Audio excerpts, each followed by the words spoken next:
Hello everyone. I've decided that I'd like to start reading stories to you. Books and stories, books that I like. I want to I want to read out to some of you that maybe you'd like to hear a story, you'd like to read a book, but you'd like to have it read to you. So I'm going to start with The King of the Things and it's written by Adrian Beckingham, and I grew up in Glastonbury, England, and I believe that at the time this was written, he was in Glastonbury. So I think it's a good one to start with. So I think the most important question to ask at this point is, are you sitting comfortably? Yeah. Yes, Yeah? very much so. Then I'll begin. Warning. This story is an adult-free zone. Why?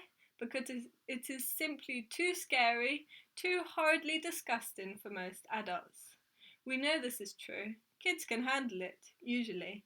Adults can't, mostly. There are very few grown-ups who can sit through a full telling of this tale, not without scrunching up their noses, scrunching up their eyes, and gasping, ugh, or just saying, yuck, that's disgusting, before the tale reaches its end.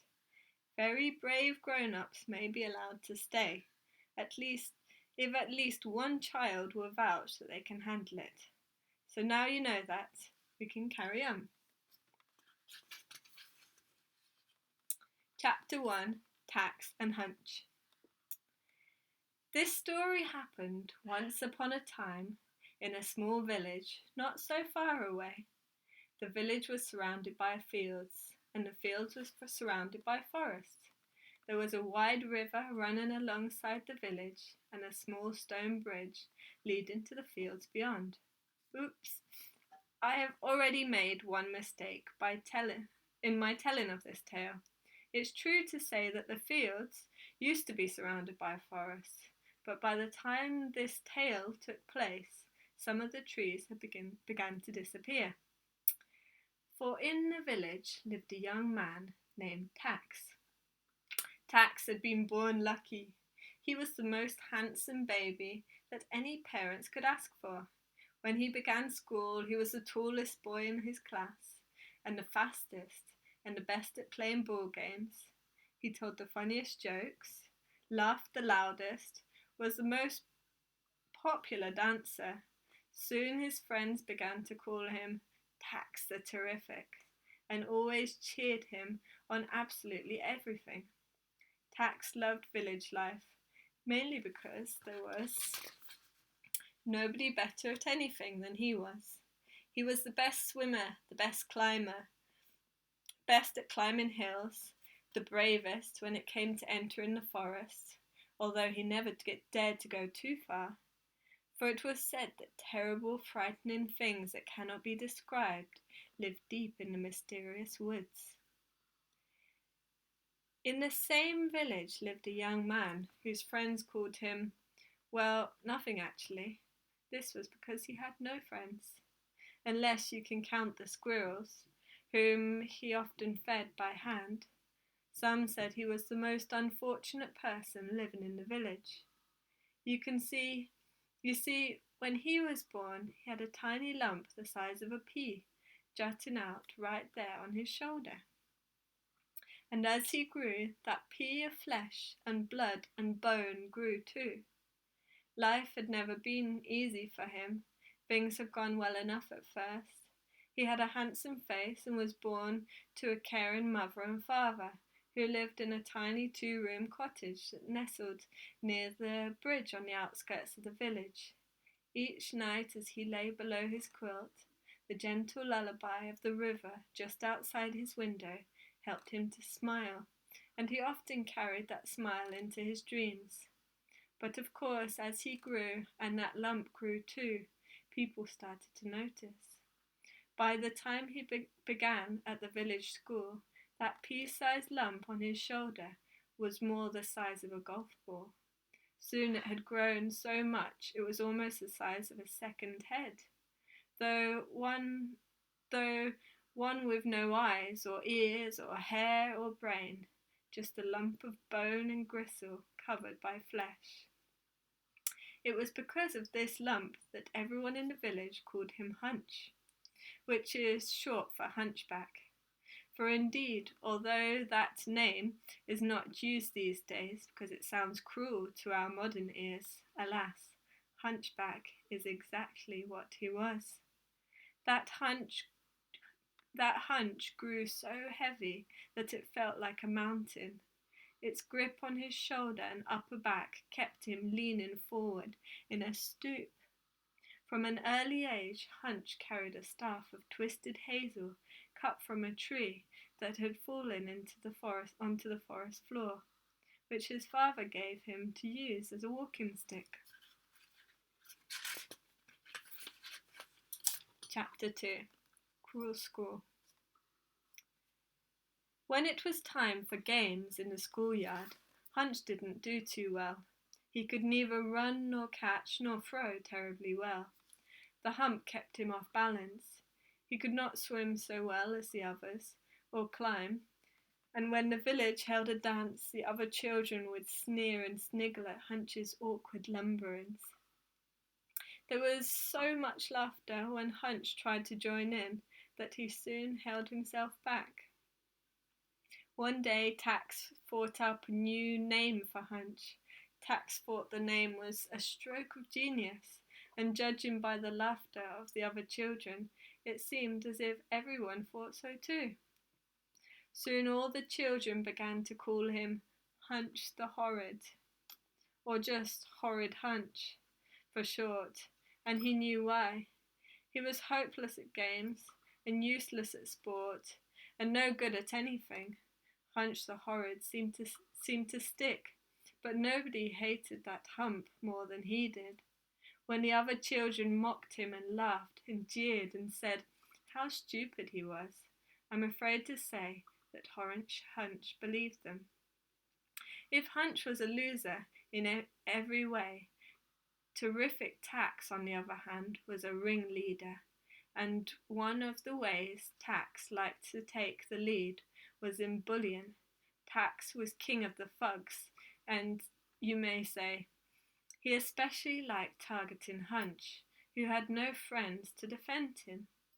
Tax would point at Hunch with a grin and tell him to swim or climb or dance, just because he knew Hunch couldn't do it. He would flick twigs or stones into Hunch's hair or threaten to throw him into the river.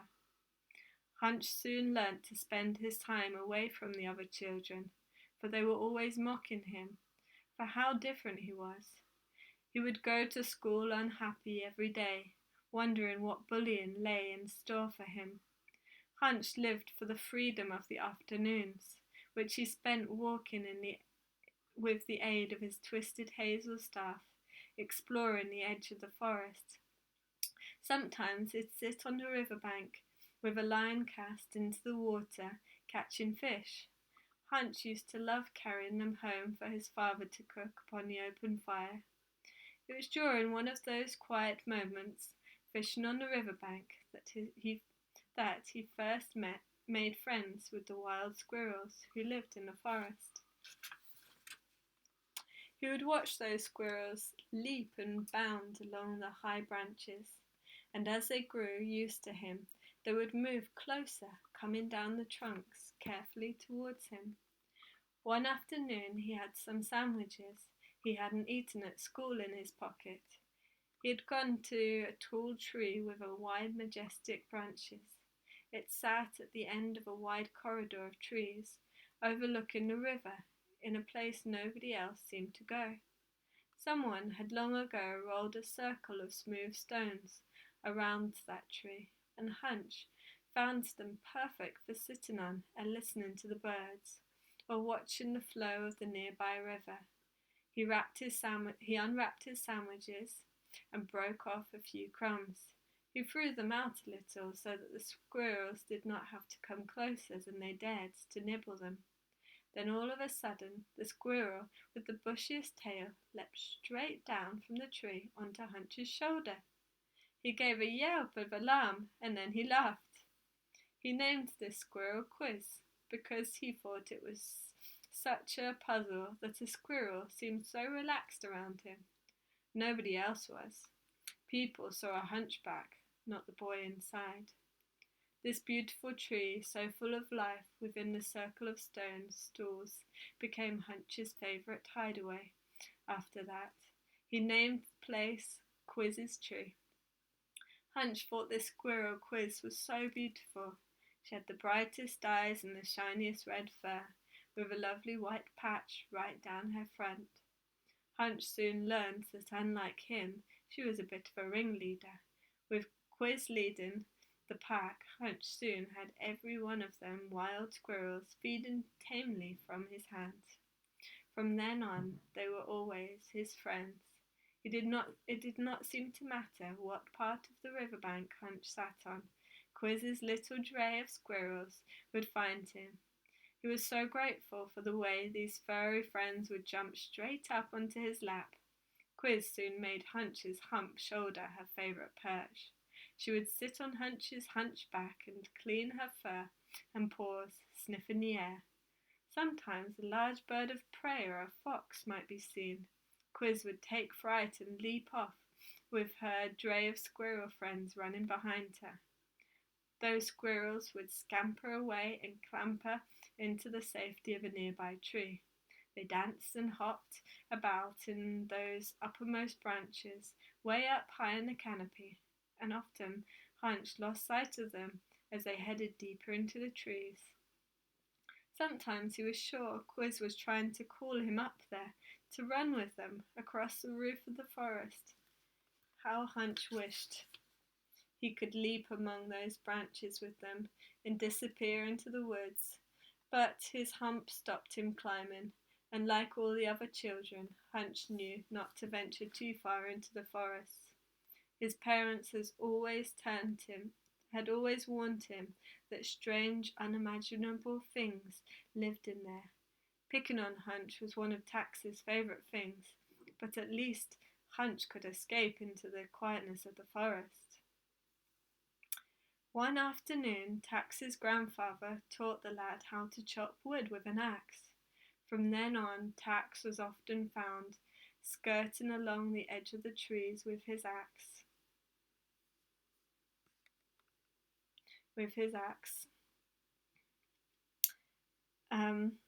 Tax loved chopping trees. It made him feel very grown up, fearless and strong. As you know, he never dared enter too far, lest some terrifying, unmentionable thing should leap out and grab him. "I'm a grown-up now. I'm a woodsman," the youthful Tax would tell his friends.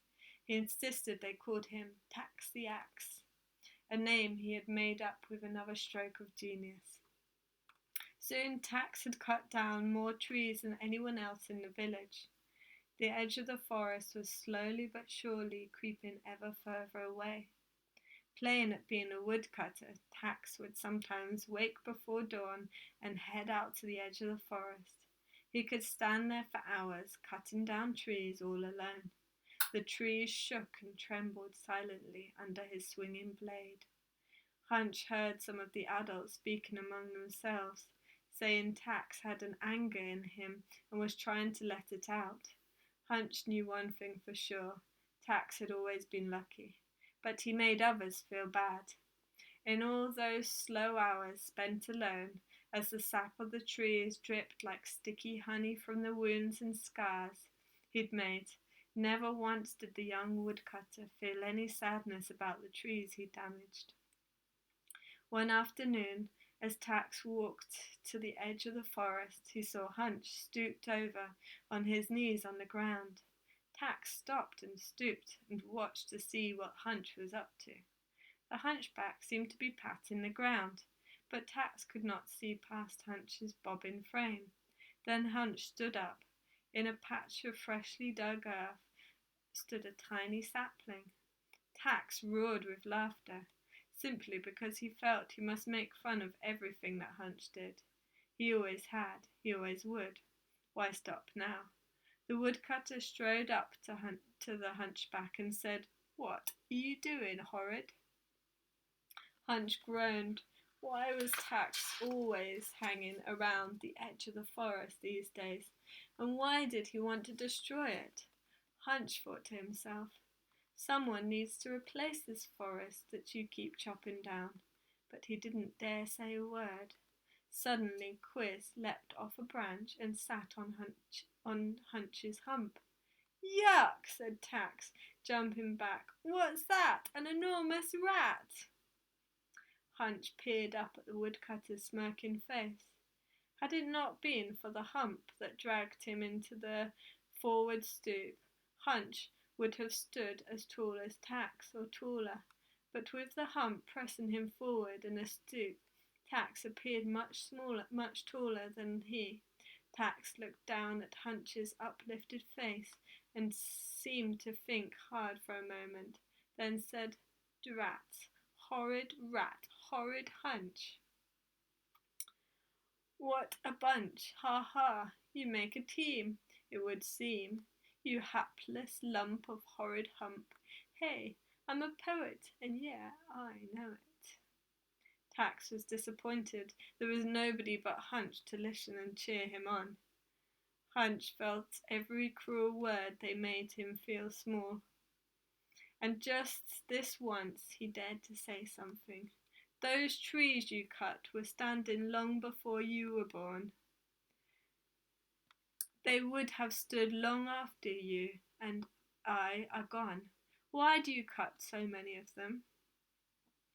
Tax just roared with laughter. There are thousands of trees, and I don't ever hear them complain. How can they? Said Hunch. They can't talk. Tax laughed again. He was loving this. Of course they can't talk, you fool. They have no feeling at all. And like you, they're all twisted up. See? You're not so different after all. Tax howled with laughter, and just for the fun of teasing Hunch, he took his axe and swung it at the nearest tree. The bark spat, the wood creaked, and the trunk groaned. Tax headed off, whistling happily. Hunch sat down on one of the smooth stone stools below Quiz's tree, and felt the squirrel rub her soft fur against his neck. She seemed to know that he was sad. He picked up a stick that was lying on the ground. He had tears in his eyes, and he began to peel the bark off the stick. First one thread, then the next. He was deep in sad thought as he split the wood into thin splinters. He sat there whittling sticks for ages. He almost forgot all about Quiz, who sat quietly nestling on his shoulder. After a long while, she shifted, and Hunch started. He knew it was her, but he looked back to take a look. Her eyes came right up to his, right up close. He could see the depths of her soul in them. Suddenly, Hunch had an idea. He gathered several longer sticks and started to weave them together. He was surprised at how nimble and strong his hands were. He interlaced the sticks together. Soon he had it, a tiny chair, just the right size for Quiz. He lifted it up and put her in it. She pawed around it for a while, like a cat on a cushion, and then curled up and closed her eyes comfortable and safe.